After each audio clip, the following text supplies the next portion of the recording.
তামিম ইকবাল, মুশফিকুর রহিমের পর তৃতীয় বাংলাদেশি হিসেবে টেস্ট ক্রিকেটে 5,000 রানের এলিট ক্লাবের নাম লেখালেন মুমিনুল হক।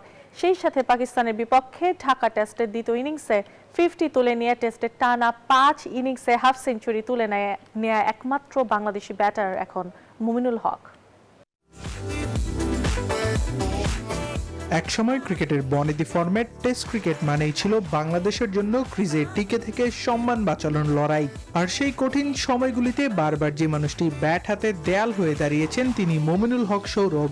চোখে বড় কোনো আগ্রাসন নেই তারকাসুলভ উদযাপন, কিন্তু যখনই বাংলাদেশ বিপদে পড়েছে নিঃশব্দে দায়িত্ব কাঁধে নিয়েছে বাংলার ব্র্যাডম্যান মুমিনুল।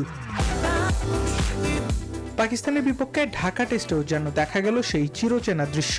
প্রথম ইনিংসে 91 রানের অনবদ্য লড়াই, আর দ্বিতীয় ইনিংসে আবারও হাফ সেঞ্চুরি, সেই সাথে টানা 5 ইনিংসে 50, যা বাংলাদেশের টেস্ট ইতিহাসে আলাদা এক ধারাবাহিকতার প্রতীক। আর সেই সঙ্গে মুমিনুল হক ছুঁয়ে ফেললেন টেস্ট ক্রিকেটে 5,000 রানের মহাকাব্যিক মাইল ফলক। বাংলাদেশের হয়ে এই ক্লাবে নাম লেখালেন মাত্র তৃতীয় ব্যাটার হিসেবে, যেখানে বাকি দুজন বিসিবির সভাপতি তামিম ইকবাল ও মুশফিকুর রহিম।